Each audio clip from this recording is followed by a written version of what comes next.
ಬೀದಿ ನಾಯಿಗಳಿಗೆ ಚಿಕನ್ ಭಾಗ್ಯವನ್ನು ರಾಜ್ಯ ಸರ್ಕಾರ ಘೋಷಿಸಿತ್ತು. ಜಿಬಿಎ ಅದಕ್ಕೆ ಟೆಂಡರ್ನ ಕೂಡ ಕರೆದಿತ್ತು. ಗ್ರೇಟರ್ ಬೆಂಗಳೂರು ಅಥಾರಿಟಿ ಬಿಬಿಎಂಪಿ ಕಡೆಯಿಂದ ಇದೀಗ ಈ ಒಂದು ಬೀದಿ ನಾಯಿಗಳಿಗೆ ನಾನ್ ವೆಜ್ ಹಾಕುವಂಥ ಯೋಜನೆಗೆ ಕರೆದಿದ್ದಂಥ ಟೆಂಡರ್ನಲ್ಲಿ ಬಿಬಿಎಂಪಿ ಕರೆದಿದ್ದಂಥ ಟೆಂಡರ್ನಲ್ಲಿ ಇಬ್ಬರು ಗುತ್ತಿಗೆದಾರರು ಭಾಗಿಯಾಗಿದ್ದಾರೆ.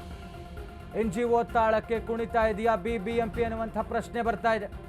ಇಬ್ಬರೂ ಗುತ್ತಿಗೆದಾರರಿಗೂ ಕೂಡ NGO ನಂಟಿನ ಆರೋಪ ಕೇಳಿ ಬರ್ತಾ ಇದೆ. ಇಬ್ಬರು ಭಾಗಿಯಾಗಿದ್ದಾರೆ ಗುತ್ತಿಗೆದಾರರು. ಇದೀಗ ಇದರಲ್ಲಿ ನಾಯಿಗಳ ನಾನ್ ವೆಜ್ಗೆ ಸಾರ್ವಜನಿಕರಿಂದ ವಿರೋಧ ವ್ಯಕ್ತವಾಗಿತ್ತು. NGO ಸಂಸ್ಥೆಗಾಗಿ ಟೆಂಡರ್ ಎಂದು ಗಂಭೀರ ಆರೋಪ ಮಾಡಲಾಗ್ತಾ ಇದೆ. ಬಾಡೂಟಕ್ಕೆ ಸುಮಾರು 2,88,00,000 ಟೆಂಡರ್. 5,000 ನಾಯಿಗಳಿಗೆ ಬಿಬಿಎಂಪಿ ಬಾಡೂಟದ ಟೆಂಡರ್. ಪ್ರತಿ ದಿವಸ ಇದು 5,000 ನಾಯಿಗಳಿಗೆ. ಬೀದಿ ನಾಯಿಗಳಿಗೆ ನಾನ್ ವೆಜ್ ಹಾಕಲು ಯೋಜನೆಯನ್ನು ಕರೆದಿರುವಂಥದ್ದು ಬಿಬಿಎಂಪಿ ಈ ಒಂದು ಟೆಂಡರ್ನಲ್ಲಿ. ಇದರಲ್ಲಿ ಇಬ್ಬರು ಗುತ್ತಿಗೆದಾರರು ಭಾಗಿಯಾಗಿದ್ದಾರೆ. NGO ತಾಳ ಕುಣಿತಾ ಇದೆಯಾ ಬಿಬಿಎಂಪಿ ಅನ್ನುವಂಥ ಪ್ರಶ್ನೆ ಬರ್ತಾ ಇದೆ. ಇದಕ್ಕೆ ಭಾರಿ ವಿರೋಧ ವ್ಯಕ್ತವಾಗಿತ್ತು. ಇದು ಪ್ರತಿ ದಿವಸ 5,000 ನಾಯಿಗಳಿಗೆ ಕೋಟಿ ವೆಚ್ಚದಲ್ಲಿ ನಾನ್ ವೆಜ್ ಹಾಕುವಂಥದ್ದು, ಬಿರಿಯಾನಿ ಭಾಗ್ಯ, ಚಿಕನ್ ಭಾಗ್ಯ ಅಂತ ಭಾರಿ ವಿರೋಧ ವ್ಯಕ್ತವಾಗಿತ್ತು ಸಾರ್ವಜನಿಕ ವಲಯದಲ್ಲಿ. ಬಟ್ ಸ್ಟಿಲ್ NGO ತಾಳ ಕುಣಿತಾ ಇದೆಯಾ ಜಿಬಿಎ ಎನ್ನುವಂಥ ಪ್ರಶ್ನೆ ಮೂಡ್ತಾ ಇದೆ.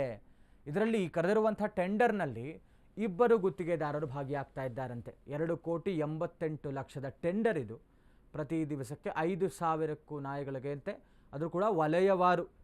ಏನು ಇವರೊಂದು ಪೂರ್ವ ವಲಯ, ದಕ್ಷಿಣ ವಲಯ ಏನಿದೆಯಲ್ಲ, ಈಗ ಜಿಬಿಎ ಇದು, ಈಗ ಬಿಬಿಎಂಪಿದು, ಗ್ರೇಟರ್ ಬೆಂಗಳೂರು ಅಥಾರಿಟಿದು, ಇದರಲ್ಲಿ ಈ ರೀತಿಯಾಗಿ ಕೋಟಿಗಟ್ಟಲೆ ಖರ್ಚು ಮಾಡೋದಕ್ಕೆ NGOಗಳು ಈ ಒಂದು ಟೆಂಡರ್ನಲ್ಲಿ ಭಾಗಿಯಾಗ್ತಾ ಇರುವಂಥದ್ದು. ಅವ್ರು ಹೇಳ್ದಂಗೆ ಕುಣಿತಾ ಇದೆಯಾ ದುಡ್ಡುಗೋಸ್ಕರ? ಹಾಗಾದರೆ ಜನ ಇಷ್ಟೆಲ್ಲ ವಿರೋಧ ಮಾಡ್ತಾಯಿದ್ರು ಕೂಡ ಹೇಗೆ ಇವರು ಒಂದು ಟೆಂಡರ್ನ ಒಪ್ಕೊಳ್ಳೋಕೆ ಸಾಧ್ಯ ಆಯಿತು ಅನ್ನುವಂಥದ್ದು ಪ್ರಶ್ನೆ ಬರ್ತಾ ಇದೆ. ಒಟ್ಟಾರೆ ಇದು ಯಾವ ರೀತಿಯಾದಂಥ ತಾರ್ಕಿಕ ಅಂತ್ಯಕ್ಕೆ ಹೋಗುತ್ತೆ ಅನ್ನುವಂಥದ್ದು ಕೂಡ ಗೊತ್ತಿಲ್ಲ.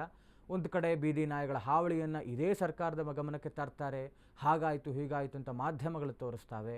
ಅಂಥ ಬೀದಿ ನಾಯಿಗಳಿಗೆ ಅದರಲ್ಲೂ ಕೂಡ ಊಟ ನಾರ್ಮಲ್ ಊಟ ಅಲ್ಲ, ಬಾಡೂಟವನ್ನು ಹಾಕಿ ಪೋಷಿಸುವಂಥ ಕೆಲಸಕ್ಕೆ ಮುಂದಾಗ್ತಾ ಇರುವಂಥದ್ದು ಬೇಸರದ ಸಂಗತಿ.